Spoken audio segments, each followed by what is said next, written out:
Today on Bench Briefs, we're looking at a landmark Supreme Court of Canada decision that reshaped how arbitration clauses affect workers and class actions in Canada. The case is Uber Technologies Inc. v. Heller, decided in 2020, and it tackles the question of whether a global tech giant can force its drivers to settle disputes far away, one by one, instead of in Canadian courts as a group. At the heart of this case is David Heller, an Uber driver in Ontario. Like thousands of others, Heller signed a contract with Uber that said any disputes would be resolved through individual arbitration in the Netherlands, under Dutch law. In other words, if he had a problem, he couldn't sue Uber in a Canadian court or join a class action with other drivers.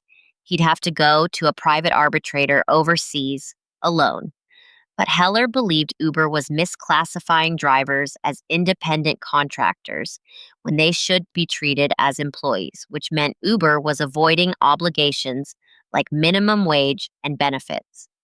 He wanted to bring a class action lawsuit in Ontario to challenge this. Uber moved to stop the lawsuit, pointing to the arbitration clause in the contract and arguing that the courts had no jurisdiction.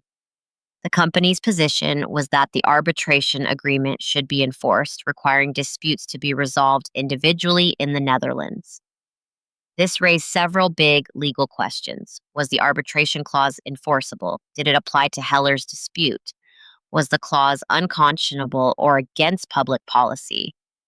And importantly, did Ontario courts have the authority to hear the class action despite the contract? The Supreme Court had to balance respect for arbitration agreements, which are generally upheld under Canadian law, with the reality of power imbalances and access to justice for workers. Arbitration is often faster and cheaper than court, but only if it's fair and accessible. In this case, the court found that the arbitration clause was, in fact, unconscionable. Why? Because it was not only expensive and complicated for drivers like Heller to pursue their claims in a foreign country under foreign law, but it also effectively denied them any meaningful access to justice.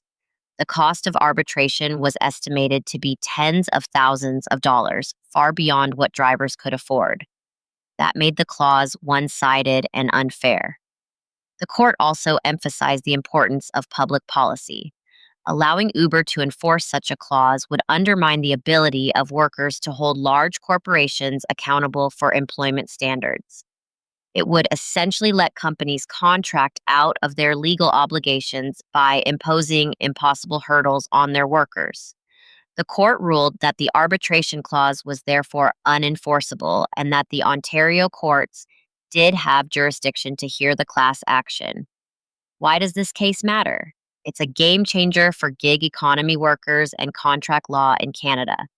It sends a clear message that companies can't use arbitration clauses to evade responsibility or block collective legal action when those clauses are unfair or inaccessible. The decision recognizes the realities of modern work arrangements and the power imbalances between multinational corporations and individual workers. It also reinforces that access to justice is a fundamental principle that can override private agreements when those agreements are unconscionable or contrary to public policy. Uber Technologies Inc. v. Heller is now a key reference point for cases involving arbitration, class actions, and employment relationships in the gig economy and beyond. It invites courts to scrutinize arbitration clauses carefully, especially when they might prevent workers from asserting their rights. For workers, it's a win for fairness and a reminder that the law can protect them even in the face of complex contracts and global corporations. Thank you for listening to Bench Briefs.